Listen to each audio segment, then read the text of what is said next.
Welcome to the Dap Project. This is Rhonda. And I'm Aaron.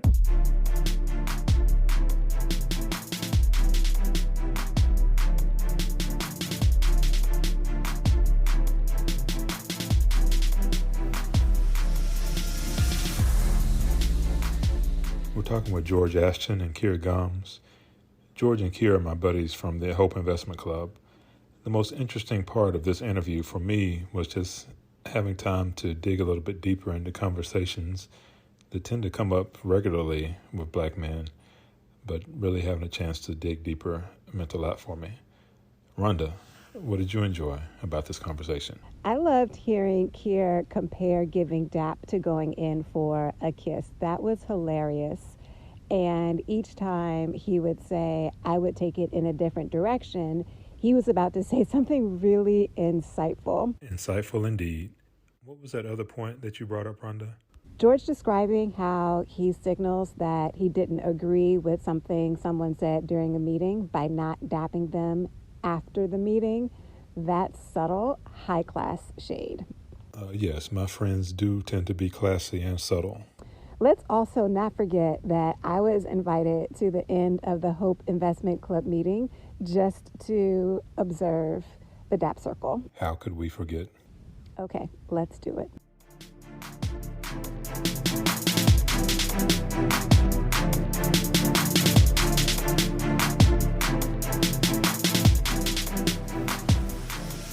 Welcome, gentlemen. And this is my dear friend and partner in crime for the Dap Project, Rhonda Henderson, a longtime friend since I've known Danielle, so that would be since 2006-ish, 7-ish maybe? Yep.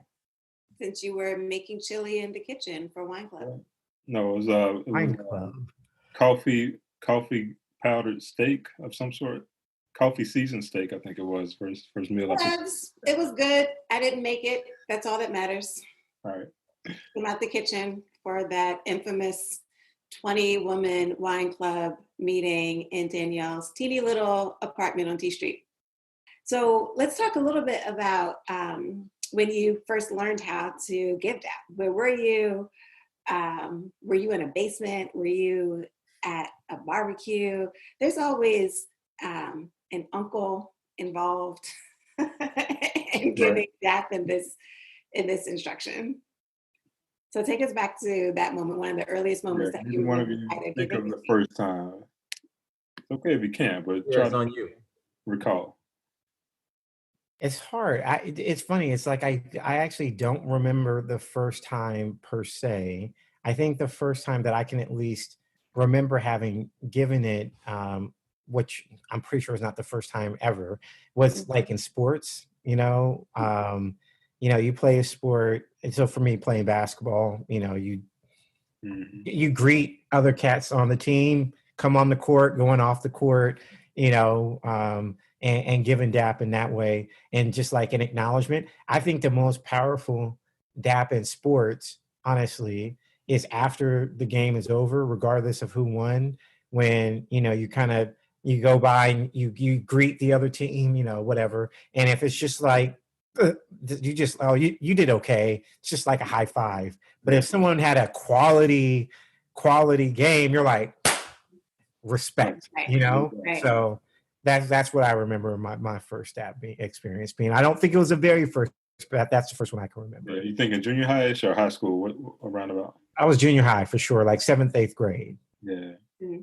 And who was on the team for you? Was it a team of just classmates, colleagues, friends around the neighborhood? Tell us a little bit about who was. That is such an interesting and telling question in a way that you don't even know. So for me, my parents are both from New York, Harlem and Queens, respectively.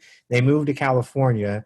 And in California, the black folk are in pockets. It's not like DC where you walk down the street, you stumble, 50% chance you're going to fall into a black person. Not like that in the Bay Area. And so for me, most of my experiences with other black folk were either family members or in sports. And I went to this, my elementary school was like predominantly white it was like a Catholic school. My parents are like the rare black Catholics. And so it's Catholic school, but the teens were all black.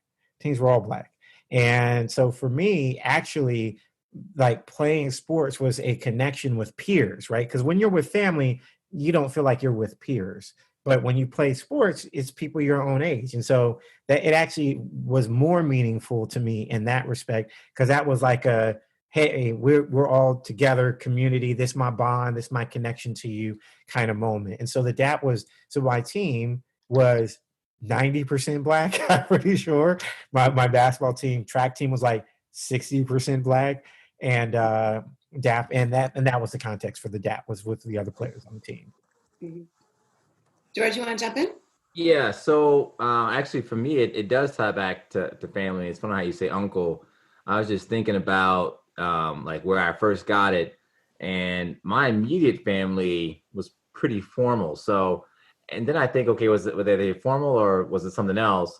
And so I didn't get it. That was my dad that's first dapped me up. It was actually, like you said, it was an uncle, and it was, let's see, it was an uncle that, we were playing basketball or something. And I think it was when I went from being a little kid in his eyes to being an adolescent. And I remember we used to play basketball all the time, and he used to, he was a pretty good basketball player. And when I was really little, obviously I couldn't do anything. And I started to actually play him a little bit and challenge him a little bit. And that's the first time I think I can really remember somebody fully dapping me up, like a dap and a half hug. And then as I started to get older with amongst my peers and my family and my uncles and stuff, then they would greet me with daps and a handshake that went into a hug. Maybe part of it is just being taller, right? So you're not going to dap up a little kid who's shorter than you. So as you get to be their height, then they start to sort of dap you and hug you. And then also I have family down south in South Carolina, and that's when the dap got more elaborate. Somehow down south, the dapping is, in my experience, a bit more elaborate sometimes. So, there were different things that happened down. I went down there for a funeral, actually, when I was in middle school, and, learned from my cousins, and they were like, they assumed that I knew how to do the dap that they do. So I just faked it. And so,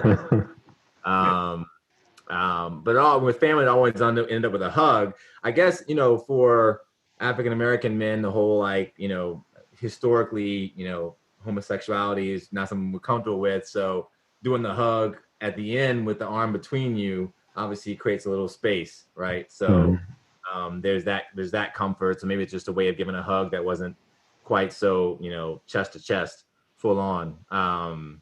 Let's go back a moment to South Carolina, because that sounds really interesting. So yeah, I'm curious too. Dap, and now you have this other dap. And where did you grow up? So I grew up in Richmond, Virginia.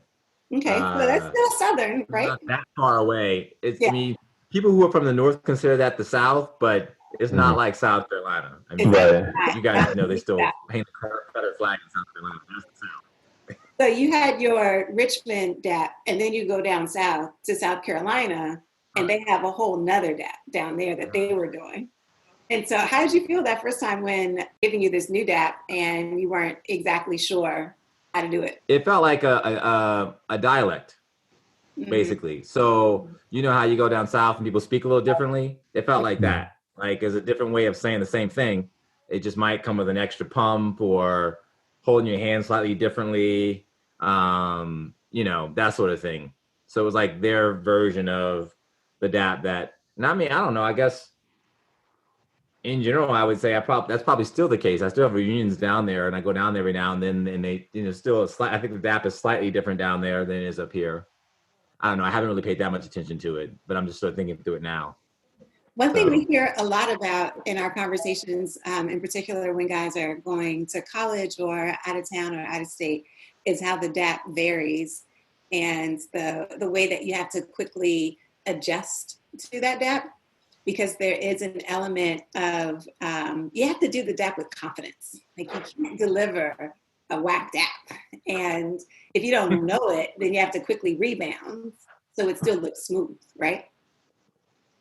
Yeah, I see you nodding, Keir. Did you want to ask into that? No, I think that's true. I mean, honestly, I think that, speaking from the perspective of, working in, it sounds so cliche, but like working at companies, corporate America, that sort of situation, where you don't really know where other people are coming from. Do you know what I mean? Like, you don't know